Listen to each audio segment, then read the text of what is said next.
I remember it like it was yesterday. I was in my early 20s, had just gotten married, and moved with my husband to a new city. Social media, if we'd had it then, would have chronicled that time as me living my best life. But the truth was, job hunting was not going well, and building a new social life from scratch felt like never-ending awkwardness. I was struggling to find my purpose in my days, and no amount of distraction could counter my feelings of loneliness and aimlessness. And I can remember one night in particular. I was standing at someone's front door. There was a party inside, and I was looking down at what I was wearing. And I knew it wasn't right, but it was the best thing I had. And I knew I just needed to ring the doorbell, but first I had to suck in my stomach, adjust how I was carrying my bag, maybe eat a breath mint. I was so afraid to cross that threshold, to go through the door and to see faces turn, looking me up and down. And even before I moved inside, I knew I wouldn't be enough. Finally, I took a deep breath, fixed a smile on my face, and squared my shoulders, and I decided I would just fake it, to act as if I belonged, to appear confident and comfortable, and if their judgment got to me, I would never let them know it. I would just slip into the bathroom when the nausea from the stress of it all got too much. I maybe would cry a little bit, and then I'd head back in. Maybe you're good at faking it too, acting like it's all great, and sometimes even the people closest to you have no idea what you're actually feeling.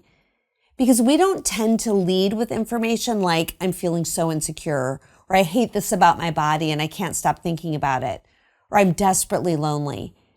Maybe we'll admit that we're overwhelmed with work or school or financial pressures, but with what's going on inside, most of us don't talk about that. Here's the thing. We've all got tangled hearts. All sorts of vines are wound around and within.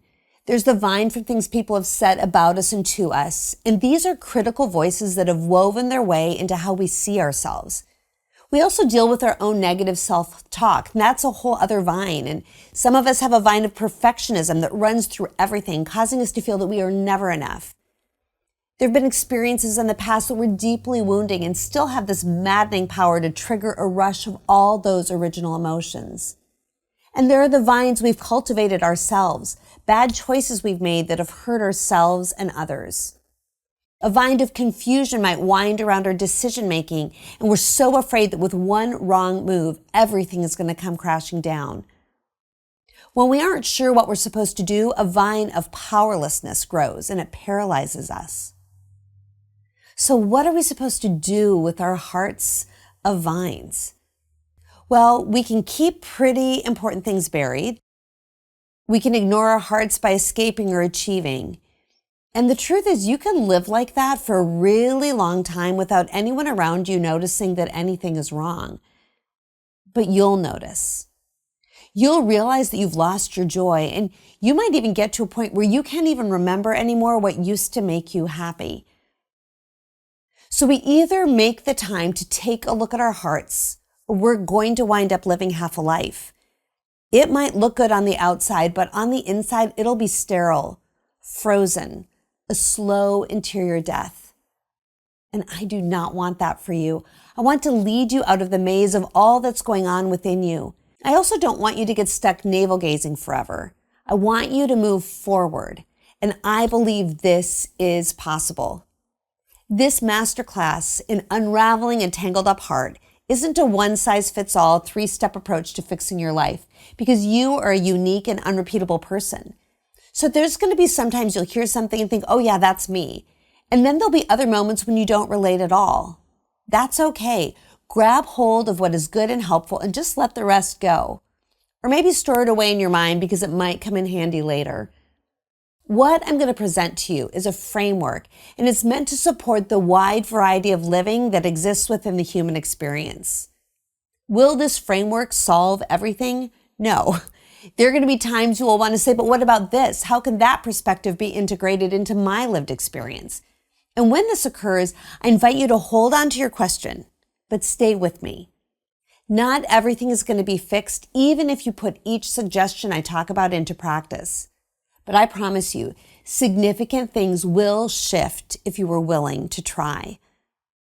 I'm inviting you to embark on a journey of self-discovery that will lead you to something greater. You are beloved, complicated, and worthy of the investment of time.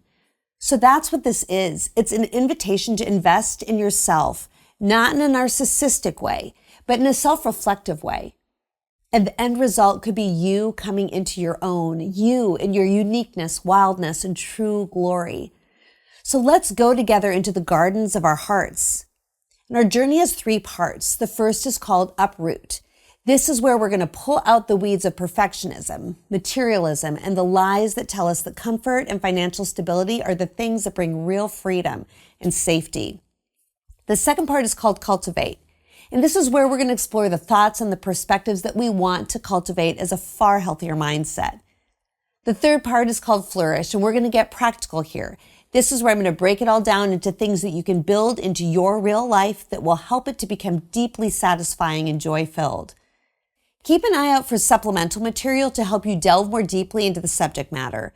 There's going to be a few bonus videos, some articles, and journaling questions throughout.